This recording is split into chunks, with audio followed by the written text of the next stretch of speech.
Bismillahirrahmanirrahim. Assalamualaikum warahmatullahi wabarakatuh.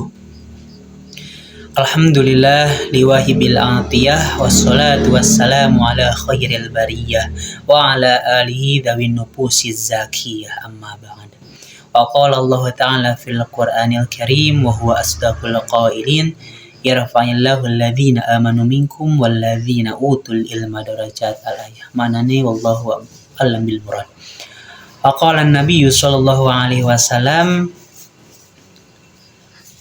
Thalabul ilmi faridatun ala kulli muslimin wa muslimat. Wa qala aidan fi kitabil khulasah farfa' bidammi wahsiban fathan wajur kasran kadikrullahi amdahu yazur. Pertama-tama puji dan syukur malah kita panjatkan kepada Allah Subhanahu wa taala.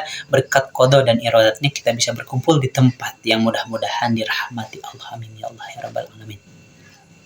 Sholawat beserta salam adalah kita tercurah limpahkan kepada baginda Nabi besar Sayyidul Awalin wa Sayyidul Akhirin, Asul Maujudat, Afdalul Maujudat, jatani Kanjeng Nabi Muhammad sallallahu alaihi wasallam. Tak lupa kepada keluarganya, para sahabatnya, tabi'in itba'u tabi'atnya, dan semoga sampai kepada kita selaku umatnya selalu mengharapkan syafaatul uzma darinya. Amin ya Allah ya rabbal alamin. Saya Abdul Mukni dengan MPM 240621240444. Sebelumnya, terima kasih kepada dosen pengampu mata kuliah hari ini yang telah memberikan kesempatan kepada saya untuk mempresentasikan materi yang telah ditugaskan kepada saya, yaitu tentang hadis, khobar, dan atsar. Marilah kita lihat video selanjutnya setelah ini. Assalamualaikum warahmatullahi wabarakatuh. Manusia dalam hidupnya membutuhkan berbagai macam pengetahuan dan sumber yang sangat otentik bagi umat muslim adalah Al-Quran dan hadis Rasulullah SAW. Hadis merupakan ajaran Islam kedua setelah Al-Quran. Membahas tentang Al-Quran tentunya sudah tidak diragukan lagi kebenarannya, sedangkan hadis memerlukan pembahasan yang lebih luas termasuk di kalangan intelektual, terutama mengenai kebenaran dan keasliannya. Hal ini disebabkan karena hadis merupakan ungkapan yang diterima oleh para sahabat baik secara langsung maupun tidak langsung. Juga apakah sesuatu yang disandarkan kepada Nabi merupakan hadis atau tidak dalam kehidupan kita sehari-hari. Terutama golongan para ulama seringkali mendapat perbedaan pendapat yang membahas tentang perbedaan antara hadis, sunnah, khobar, dan atsar. Secara bahasa, hadis artinya sesuatu yang baru, dekat, atau singkat. Mengutip buku pengantar studi ilmu hadis karya Syekh Mana Al-Qattan, hadis juga bisa berarti sesuatu yang diberitakan, diperbincangkan, dan dipindahkan dari seseorang kepada orang lain.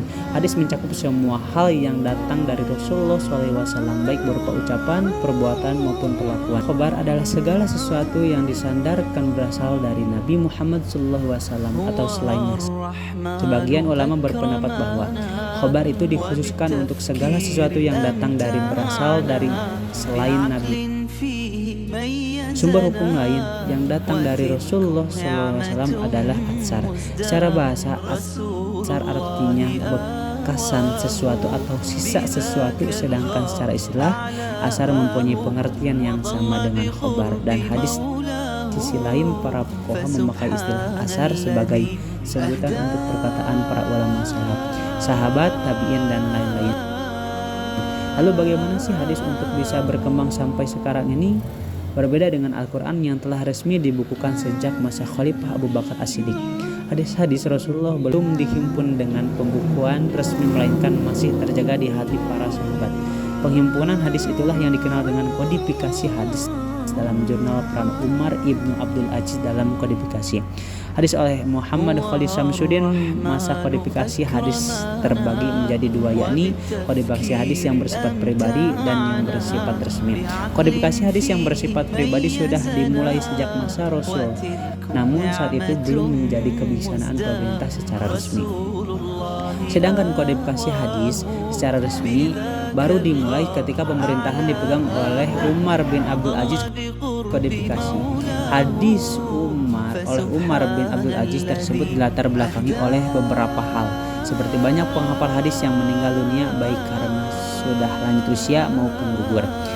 Sebagian pahlawan perang Al-Quran sudah berkembang luas dalam masyarakat dan telah dikumpulkan menjadi mushaf sehingga tidak diperlukan dan dikhawatirkan lagi. Islam mulai menyebarkan syiarnya melalui jazirah Arab sehingga hadis semakin diperlukan untuk menjelaskan masa keemasan kodifikasi. Hadis terjadi pada abad ke-3 Hijriah. Ini ditandai dengan beberapa ulama hufaz dan pemuka-pemuka perawi yang ikut menyusun kitab-kitab hadis. Pada masa itu pula para ulama rela berpergian jauh untuk mencari hadis Rasulullah, menyusun kitab tentang ilmu rijal al-hadis serta menemukan hadis-hadis Nabi. Alhasil di masa ini muncullah karya-karya yang berkaitan dengan ilmu hadis. Kemudian pada abad keempat ulama mengikuti usaha pendahulu mereka yang berkhidmat kepada sunnah-sunnah Rasul.